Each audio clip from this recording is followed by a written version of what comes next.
Ketika tafsiran Alkitab menimbulkan kegaduhan, apa yang harus kita lakukan? Saudara-saudara yang saya kasihi di dalam Tuhan Yesus Kristus, pada pembahasan sebelumnya, kita sudah berbicara mengenai sebuah pertanyaan. Bolehkah seseorang dipenjara karena menafsirkan Alkitab? Sekarang kita melangkah kepada pertanyaan berikutnya. Bagaimana jika di tengah-tengah jemaat muncul kegaduhan karena adanya perbedaan penafsiran terhadap Alkitab?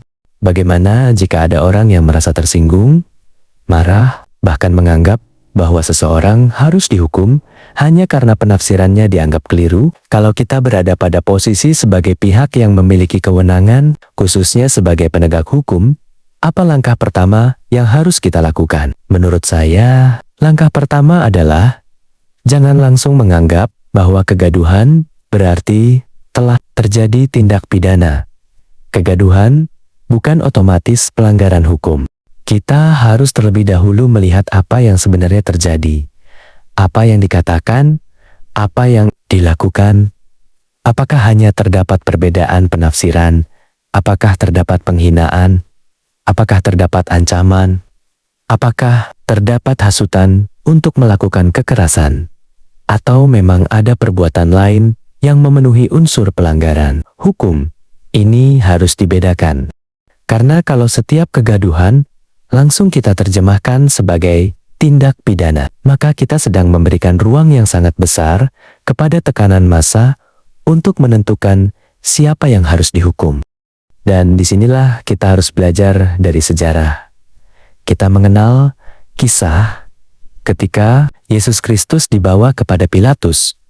Pilatus mengetahui bahwa persoalan yang dibawa kepadanya tidak sesederhana tuduhan yang diberikan oleh orang banyak, namun tekanan masyarakat begitu kuat. Dan pada akhirnya, tekanan massa ikut menentukan keputusan. Disinilah kita melihat sebuah pelajaran yang sangat penting. Seorang pemegang kewenangan tidak boleh menyerahkan penilaiannya kepada tekanan massa. Kedamaian memang penting. Keharmonisan masyarakat memang penting. Tetapi, kedamaian tidak boleh dibangun dengan cara mengorbankan keadilan. Bayangkan jika setiap kali masyarakat gaduh, kita kemudian berkata, daripada masyarakat semakin gaduh, lebih baik orang ini kita bungkam. Kelihatannya damai. Tetapi pertanyaannya, damai untuk siapa? Dan dengan harga apa? Sebab, ketika kita membungkam seseorang yang sebenarnya tidak melakukan pelanggaran hukum, hanya karena masyarakat marah kepadanya, kita sedang mengajarkan sesuatu kepada masyarakat. Kita sedang mengajarkan, kalau jumlah orang yang marah cukup banyak, maka orang yang berbeda pendapat dapat dibungkam. Dan kalau prinsip seperti ini terus dipelihara, lama-kelamaan ia dapat menjadi budaya.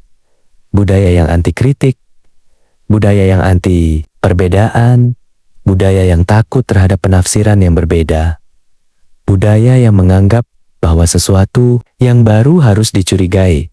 Dan akhirnya, masyarakat tidak lagi belajar bagaimana menghadapi perbedaan. Masyarakat hanya belajar bagaimana menghilangkan perbedaan.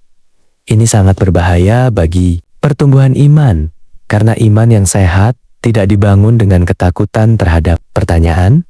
Iman yang sehat justru harus mampu menghadapi pertanyaan. Kalau seseorang mempunyai penafsiran yang kita anggap salah, maka jangan hanya katakan, jangan bicara. Tetapi tanyakan, mengapa kamu menafsirkan ayat itu seperti itu? Kemudian kita buka teksnya, kita pelajari konteksnya, kita lihat bahasa dan latar belakangnya, kita bandingkan dengan bagian-bagian kitab suci yang lain. Dan apabila memang penafsirannya keliru, kita tunjukkan letak kekeliruannya.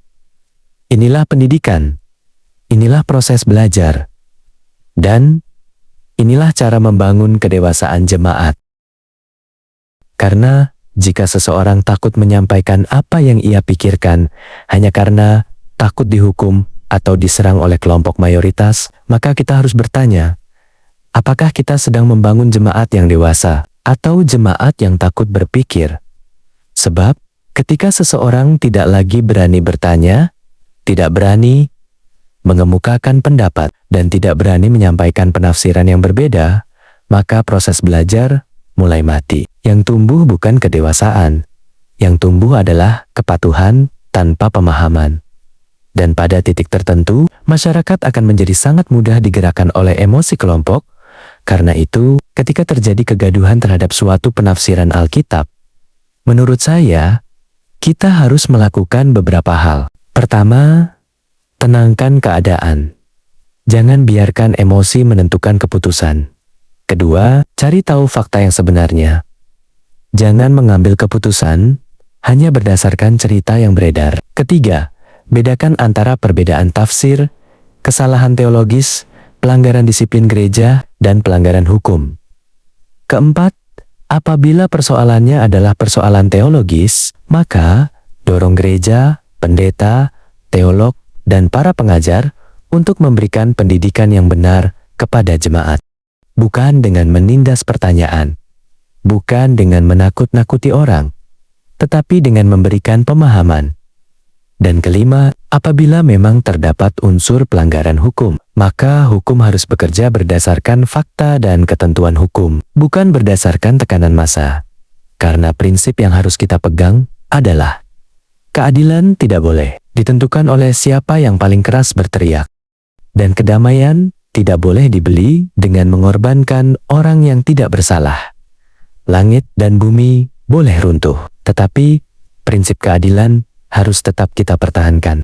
Sebab kalau hari ini kita membungkam seseorang hanya karena mayoritas tidak menyukai penafsirannya, jangan heran jika suatu hari nanti giliran kita sendiri yang dibungkam karena memiliki pandangan yang berbeda. Karena itu, mari kita membangun masyarakat dan jemaat yang tidak takut terhadap perbedaan. Bukan masyarakat yang bebas tanpa batas, bukan pula masyarakat yang menghukum setiap perbedaan. Tetapi masyarakat yang mampu mengatakan, saya tidak setuju dengan penafsiranmu. Tetapi mari kita periksa bersama, apakah penafsiran itu benar. Dan kalau ada pelanggaran hukum, mari kita buktikan berdasarkan hukum. Itulah kedewasaan. Itulah pendidikan. Dan menurut saya, itulah salah satu bentuk tanggung jawab kita dalam menjaga martabat manusia, sekaligus menjaga kehidupan beragama yang sehat. Karena tugas kita bukan menghilangkan semua perbedaan. Tugas kita adalah belajar bagaimana hidup benar di tengah-tengah perbedaan.